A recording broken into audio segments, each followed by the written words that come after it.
Aspirants second ஷிஃப்ட்டில் எப்படி question கேட்டிருந்தாங்க, good attempt என்ன அப்படிங்கிற டீட்டெயில் அனாலிசிஸ் வீடியோ தான். நம்ம சேனல் சப்ஸ்கிரைப் பண்ணாமல் தான் சப்ஸ்கிரைப் பண்ணிக்கோங்க. இது வந்து குட் அட்டெம்ப்ட் தான், பட் அக்யூரேசிலாம் போக இன்னும் கொஞ்சம் கம்மியாக நீங்கள் மார்க் எடுத்தால் கூட சேஃப் தான். அது என்னன்றதை சொல்லிடுறேன். ஆப்டிடியூட் பொறுத்தவரை போன ஷிஃப்ட்டில் எப்படி டிஃபிகல்ட்டாக கேட்டாங்களோ கிட்டத்தட்ட சேம் லெவல். ஓகேங்களா? என்ன சார் சேம் லெவல்னால், அங்கே ராங் நம்பருக்கு பதிலாக இங்கே அப்ராக்சிமேஷன். அதனால் அந்த ஷிஃப்ட்டோட 1 or 2 மார்க்ஸ் சேர்ந்து வரும் இந்த ஷிஃப்ட்டில். மற்றபடி அதே மாதிரி தான் கேட்டிருக்காங்க. 2 டிஐ கேட்டுட்டு அதில் டிஃபிகல்ட்டாக உள்ளே வச்சுருக்காங்க. அர்த்தமெட்டிக் சம்ஸும் நிறையா உங்களுக்கு வேரியபிள் பேஸ்டு கொஸ்டின் தான் வந்திருக்கு. ஸோ நீங்கள் இந்த மாதிரி டிஃபிகல்ட்டான பேப்பரை நீங்கள் பார்க்கும்போது உங்களுடைய மைண்ட் செட் எப்படி இருக்கணும்னா, நீங்கள் அட்டன் பண்ணக்கூடிய டைமில் ப்ராப்பராக அந்த கொஸ்டினுக்கான ஆன்சரை அவுட்புட்டாக எடுத்துட்டா நீங்கள் எக்ஸாம் கிளியர் பண்ணிடலாம்.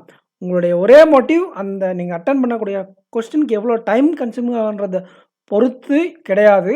நீங்கள் அட்டன் பண்ண கொஸ்டின்னு சக்ஸஸ்ஃபுல்லாக அவுட்கம் எடுத்தாலே நீங்கள் பாஸ் ஆகிடலாம். இந்த மாதிரி எக்ஸாமில் நம்ம சொல்லிக்கிட்டே இருப்போம் கேஸ்லெட் படிக்கிட்டு, இந்த எக்ஸாம்லையும் கேஸ்லெட் கேட்டுட்டாங்க.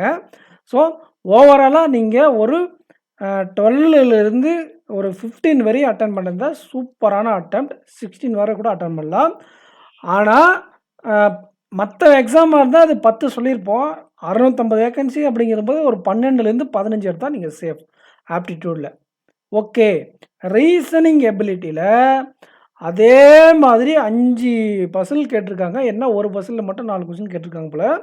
மற்றபடி இன்இக்வாலிட்டி அங்கே சிலாஜிசம் கேட்டிருந்தாங்க, இப்போ இன்இக்வாலிட்டி கேட்டிருக்காங்க. மீனிங்ஃபுல் வேர்ட் பேர் டெஸ்ட். ஸோ இந்த பார்ட்லேருந்து உங்களுக்கு 6 கொஸ்டின் ஃபஸ்ட்டு ஷிஃப்ட்லேயும் இப்படி தான் இருந்துச்சு ஆஸ்பிரண்ட்ஸ். அங்கே இதை விட கம்மியாக இருந்துச்சு. 5 கொஸ்டின் மட்டும்தான் இந்த மாதிரி மிஸ்சலேனியஸ் இருந்துச்சு. மீதி ஃபுல்லாக பசில் தான் இருந்துச்சு. பட் ஆனால் எல்லா பசிலும் அட்டன் பண்ணுற மாதிரி இருந்துச்சு. ஷிஃப்ட் 1ல் ஒரு பசில் கொஞ்சம் கஷ்டமாக இருந்துச்சு. அது என்னென்னா அந்த டெசிக்னேஷன் பேஸ்டு பசில் கிடையாது. அந்த சிட்டி எக்ஸ் சிட்டி ஒய் இன்னும் செட்டு கேட்டகரிஸ் பஸ்ன்னு சொல்லுவாங்க. 8 பேர் மினிமம் 2 பேர் மேக்ஸிமம் 4 அந்த மாதிரி. இதில் ஃப்ளோர் வித் ஃப்ளாட் இந்த பஸ்ஸில் கொஞ்சம் டைம் கன்சியூமாக இருந்திருக்கும். ஓகேங்களா? அதாவது அந்த ஷிஃப்ட்டில் உங்களுக்கு வந்து பார்த்தீங்கன்னா அந்த கேட்டகரி பஸ்ஸில் டைம் கன்சியூமிங்காக இருக்கிற மாதிரி இதில் ஃப்ளோர் வித் ஃப்ளாட் பஸ்ஸில் டைம் கன்சியூமாக இருந்திருக்கும். மற்றபடி எல்லாமே ஈஸி. ஸோ நீங்கள் ஒரு 20லேருந்து 25 வரை அட்டன் பண்ணியிருந்தால் சூப்பரான attempt in reasoning ability. English easy aspirants. English ரொம்ப போன ஷிஃப்ட்டோட இந்த ஷிஃப்ட்டில் கொஞ்சம் ஈஸியாக இருந்திருக்கு. பட் ஆனால் ஓவராலாக ஈஸி கிடையாது. இதில் ஆர்சி கஷ்டம். மற்ற டாபிக்ஸ் எல்லாம் ஈஸி. போன ஷிஃப்ட்டோட மற்ற டாபிக்ஸ் எல்லாம் ஈஸி. பட் போன ஷிஃப்ட்டோட ஆர்சி டஃப். ஓகேங்களா? ஸோ இதில் என்னென்னலாம் நீங்கள் அச்சீவ் பண்ணியிருக்கலாம், மேட்ச் த காலம், வேர்டு ஸ்வாப்பு, வேர்டு அரேஞ்ச்மெண்ட் தான். அதுக்கப்புறம் கிளாஸ் டெஸ்ட்டு இதெல்லாம் அட்டன் பண்ணிக்கலாம். பேராஜம்பிளுக்கான ஆன்சர் என்ன அப்படிங்கிறத கமெண்ட் செக்ஷனில் கமெண்ட் பண்ணுங்கள். மற்றபடி இந்த para jumble, phrase replacement, error spotting, RC இதை தான் கேட்டிருக்காங்க. நீங்கள் என்ன அட்டன் பண்ணிக்கணும்னா இந்த வேர்டு அரேஞ்ச்மெண்ட், மேட்ச் த காலம், கிளாஸ் டெஸ்ட்டு, பேராஜம்பிள்லாம் கிராக் பண்ணிவிட்டு ஆர்சியில் கஷ்டமாக இருந்ததுனால செலக்டிவாக சில கொஸ்டின்ஸ் அட்டன் பண்ணிவிட்டு நீங்கள் கிராமர் பாட்டுக்கு மூவ் ஆகியிருந்தால் சூப்பரான அட்டெம்ப்ட் வந்திருக்கும். இந்த ஷிஃப்ட்டை பொறுத்தவரை நீங்கள் ஒரு 20+ அட்டன் பண்ணியிருந்தாலே குட் அட்டெம்ப்ட். போன ஷிஃப்ட்டில் ஒரு 22லேருந்து 25 வரை அச்சீவபிளாக இருந்துச்சு. ஸோ நீங்கள் ஆப்டிடியூட்லேயும் ரீசனிங் எபிலிட்டிலையும் அவங்கள விட 1 or 2 மார்க்ஸ் சேர்ந்து அட்டன் பண்ணுற மாதிரி இருந்ததுக்கு, இங்கிலீஷ் லாங்குவேஜில் அவங்கள விட நீங்கள் ஒரு 2 மார்க் கம்மியாக எடுக்கிற மாதிரி இருந்திருக்கு. மற்றபடி போன ஷிஃப்ட்டுக்கும் உங்கள் ஷிஃப்ட்டுக்கும் ஓவராலாக சேம் தான் டிஃபிகல்ட் லெவல். பிகாஸ் உங்களுக்கு இங்கிலீஷில் கொஞ்சம் முன்ன பின்ன இருந்திருக்கு. ரீசனிங் உங்களுக்கு டிஃபிகல்ட்டாக இருந்தாலும் போன ஷிஃப்ட்டில் உங்களோட டிஃபிகல்ட்டாக இருந்துச்சு. சரி சார், குட் அட்டெம்ப்ட் என்ன அப்படின்னு பார்த்துடலாங்களா? ஓகே, இங்கிலீஷில் நீங்கள் ஒரு 20 மார்க் எடுத்தால் போதுமானதாக இருக்கும்.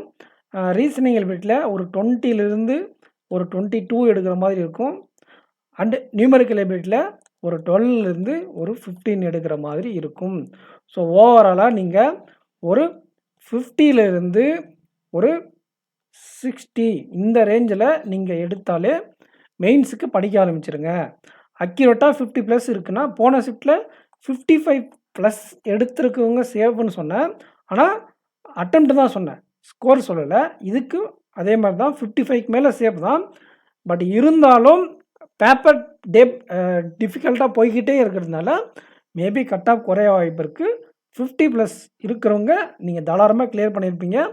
ஒரு 45லேருந்து ஒரு 48ல் இருக்கிறவங்க 100% அக்யூரஸியாக அட்டன் பண்ணியிருக்கீங்க அப்படின்னா, நீங்கள் எக்ஸாம் கிளியர் பண்ணுவீங்களா? கிளியர் பண்ண மாட்டீங்களா? அப்படிங்கிற சிச்சுவேஷனில் இருப்பீங்க. ஸோ நீங்கள் ஒன்றும் ஒரி பண்ண தேவையில்ல. எஸ்பிஐ கிளர்க் ப்ரிலிம்ஸ் எக்ஸாம் இருக்கு இல்லையா? அது உங்களுக்கு கிளியர் ஆக வாய்ப்பு இருக்குது. இப்போ மெயின்ஸுக்கு கரண்ட் அஃபேர்ஸ் நீங்கள் படிச்சுட்டே வாங்க. ரிமைனிங் நம்ம பார்த்துக்குவோம். ஓகேங்களா? நம்ம கூட இருக்கோம். கண்டிப்பாக கைட் பண்ணுவோம். எல்லா ஷிஃப்ட்டும் முடிட்டோம். ஓவரால் அனாலிசிஸ் பார்த்துட்டு எவ்வளோ எக்ஸ்பெக்டட் கட் ஆஃப்ன்றதை பார்த்துடலாம். நம்ம சேனலை சப்ஸ்கிரைப் பண்ணலைன்னா சப்ஸ்கிரைப் பண்ணிக்கோங்க. நம்ம டெலகிராம் குரூப்பில் ஜாயின் பண்ணிக்கோங்க. இந்த வீடியோக்கு லைக் பண்ணலாம், லைக் பண்ணிக்கோங்க. Thank you aspirants. நெக்ஸ்ட் வீடியோவில் மீட் பண்ணலாம். தேங்க்யூ.